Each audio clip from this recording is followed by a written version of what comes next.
Okay, we're here on day 6 of 7 ways to own your phone. And, today I think what we're doing is, again, just drilling a little deeper down. You're going to find that we reference back to some of the things that we've already covered in the first ones because they deal with this topic of, in particular, social media, which is such a draw, such a challenge, such a blessing, and yet also something that can be not a blessing. Let's just call it a curse. Okay. Well, I'm just gonna put it out there. I'll do it. I'll do it. Okay.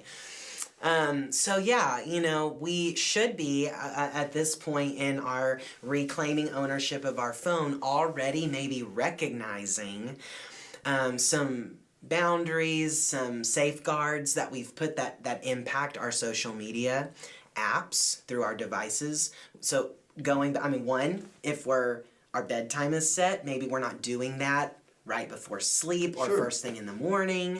Yeah. We talked then about the do not disturb. That is hiding any notifications or, that kind of intrusion in social media during those windows. Rearranging your screens so that you kind of hide that stuff that's They're more on the back time-consuming. page now, right? Page. We already put them on the back page. Maybe we even recognize, I don't need to have every social media portal on my phone. Maybe I don't need to have any of the apps. Maybe I make it a little bit more challenging and I have to go through the URL part, to my Facebook on URL or whatever, or really with the idea that I'm not going to have my social media all the time everywhere I am.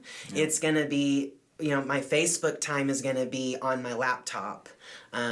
Or maybe it is an iPad or something like that, but it's not with you in your back pocket. Well, and all even the if time. you really felt like you needed to get on there for some reason, and you were on your phone, you don't have to download the app to get on there. You can go through your browser. Right. And you were talking about something you can do if you're using it in your browser. There's a feature that can really help keep you from getting sucked into that newsfeed scrolling thing. Yeah, so there's a couple of apps that are out there that give you a couple of options. Again, this is only the case if you're going through your browser. So this is not going to apply if you're using the Facebook app. But there's an app called Feedless. And you can download that app. The Facebook portion is free. If you want to add it to other social media portals, I think you have to pay in the app for that part. But basically what it does is it makes your news feed disappear. So basically, because for me personally, I don't really like getting sucked into the news feed. It's not an environment I enjoy. But it is addictive. Yeah. It's designed to be that way. But I need to be on Facebook because I do get messages. I help manage the church page. So this is a cool thing for me because it can make the news feed disappear, but all of the other features of Facebook are there. So Feedless is one option. It actually just puts an inspiring quote where your news feed would be. I think some people would say, if there's no news feed, what do I even do on Facebook?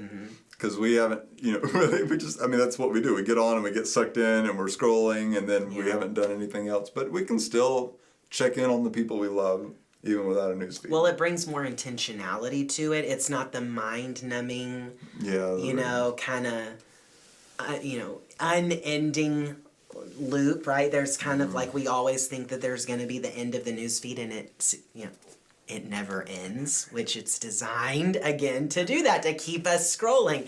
So the idea is, I'm not going to go on there to see what I really am not thinking about. I'm going to go on and I'm going to hey, how's this buddy from college doing? I'm going to go check in on his page, do my search, go in, check on him, maybe send him a message, post something on his wall, whatever. You could even scroll through your friends, and just start at a different letter each day and say, hey, I'd like to see what they're doing.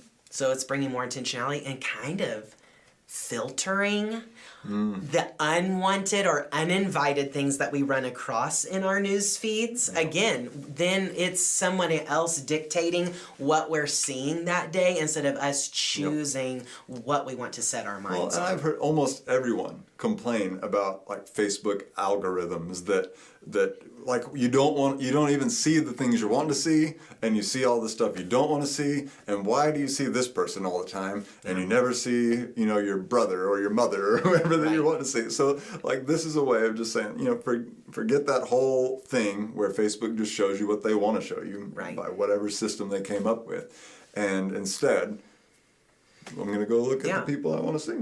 You know, I think there's some things within Facebook that you can do also. Another hack that somebody showed me recently was, you know, they're like, I don't like getting into all the other stuff of Facebook, but, you know, my daughter's team has a page and I need to be synced with that, like in tune to what's going on that page, because they'll post a practice time or some important announcement for the team. And so she showed, like, if you're following a group like that, you can actually isolate that and make it a widget, which is kind of the tile, you know, the app tile on your phone, and it directly links to that group page, and you're not going into all the other newsfeed vortex that can become Facebook. Okay. But what about some other things? Yeah, let's talk for a second about one of the other realities of Facebook for a lot of people, and not just Facebook. You know, different generations, it's different stuff. So sorry, Instagram, again, clearly we're, you know, aging ourselves. Instagram, here. Twitter. Like, remember MySpace, Neil?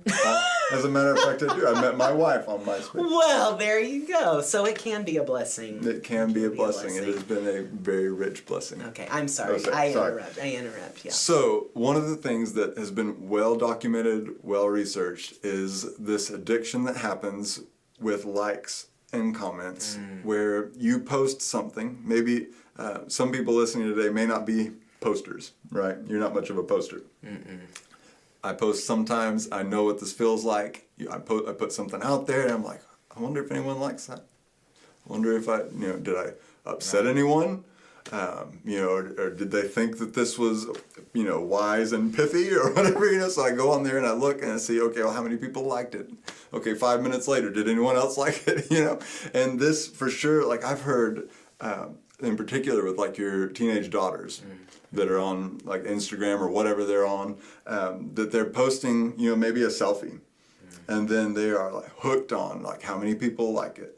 And if there's less people that like it now, self-image and identity gets wrapped up in is tied up in that. And let's face it, I mean, it's not just teenagers, right? We can easily get sucked into that like instant gratification of approval.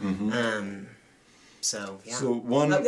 Can I just one thing kind of with that I heard that I thought was a good idea was like initially the idea of Facebook, maybe other social media portals, is like, well, you're sharing your family photos, you know, it's like a family photo album. That's harmless. What's the deal with that? This speaker kind of drew this contrast of like, but people aren't like picking up your family photo album that's on your coffee table and giving thumbs up, you know, and liking it, loving it, hearting it. Oh, this one's the best you know, yeah. Or like, well, what's the deal? You've like put on 50 pounds since this picture, like giving negative feedback too, right? So it's different. Yep. So, you know, one of the light, simple first steps that you can take that I took recently was just to turn off all notifications for when people like something that I post, so that it's not telling me every time someone likes something. So like if I get on Facebook, you know, you got the little notification thing that pops up, and of course it's like, you know, you have 50,000 notifications, you know, since the last 2 minutes when you got on there. Well, thinning those out, like you can set within all those social media apps and platforms, and whether you're on your browser or your phone, you can set what you want to be notified about, just like you can in your phone settings for apps. So within the app, you can take control of some stuff that will give you some freedom from being stuck in that. Yeah. Hey, one more app that I learned about is called To-Do Book. And what that does is it replaces your Facebook feed with your to-do list. So until you've checked through your to-do list, your feed doesn't appear. So that's another tool maybe for people who just like, you get sucked into the feed, you know it's hindering productivity at work or just other things that you know should be priorities. And so you could set that and kind of utilize a tool like that. Sounds good. We'll try to show you some of this stuff. Couple of these apps that I mentioned, you can find them in the App Store, and apparently Neil wanted to put Tetris back on his phone after I deleted it. Busted. Okay, so anyways, we can just search.